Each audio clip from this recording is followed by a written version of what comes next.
Hello दोस्तों, क्या आप एक ऐसे इंसान के बारे में जानते हैं जिसने अपनी भयानक बीमारी को मात देकर डॉक्टरों की भविष्यवाणी को भी झूठा ठहरा दिया।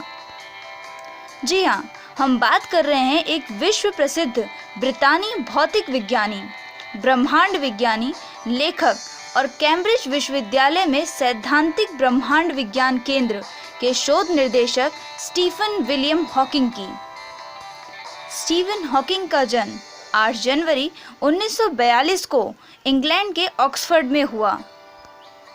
21 साल की उम्र में स्टीफन हॉकिंग एक भयानक बीमारी की चपेट में आ गए थे, जिसके बाद उनके डॉक्टरों ने उन्हें कह दिया कि वो 2 साल से ज़्यादा नहीं जी पाएंगे।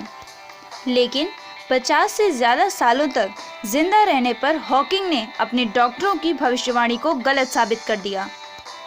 हॉकिंग एक ऐसे वैज्ञानिक थे जो दुनिया को अलग नज़रिए से देखते थे। उनका कहना था कि वैज्ञानिक बनने में उनकी बीमारी की सबसे बड़ी भूमिका है, क्योंकि बीमारी से पहले हॉकिंग अपनी पढ़ाई पर ज़्यादा ध्यान नहीं देते थे, लेकिन बीमारी के दौरान उन्हें लगा कि वे लंबे समय तक जिंदा नहीं रह सकते, जिसके बाद उन्होंने अपना सारा ध्यान रिसर्च पर लगा दिया। स्टीफन न केवल महान वैज्ञानिक थे, बल्कि एक अच्छे पिता भी थे।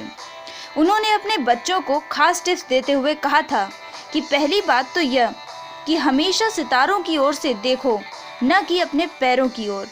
दूसरी बात कि कभी भी काम करना नहीं छोड़ो। कोई काम आपको जीने का एक मकसद देता है। बिना काम जिंदगी खाली लगने लगती है। और तीसरी बात कि अगर आप खुशकिस्मत हुए और ज़िंदगी में आपको आपका प्यार मिल गया, तो कभी भी उसे अपनी ज़िंदगी से बाहर मत फेंकना। स्टीफन हॉकिंग ने शारीरिक रूप से विकलांग लोगों को प्रेरणा देते हुए यह भी कहा था कि अपंग होना बुरी बात नहीं है। केवल इतना ही नहीं, स्टीफन ने जीवन में सफलता के अचूक मंत्र भी बताए। उन्होंने कहा था कि कभी सवाल करना न छोड़ें। अपने भीतर हमेशा उस बच्चे को जिंदा रखें जो कैसे क्यों का सवाल करता है। उन्होंने कहा, इंसान को कभी मौत से नहीं डरना चाहिए।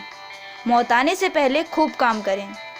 वहीं उन्होंने गुस्से को मानवता का सबसे बड़ा दुश्मन बताया। विश्व के इस जिंदा दिल इंसान ने 14 मार्च 2018 को दुनिया से विदा ले ली। तो ये थी एक ऐसे इंसान की कहानी जिसने अपनी बीमारी को मात देकर जिंदा दिली से जीवन को जिया।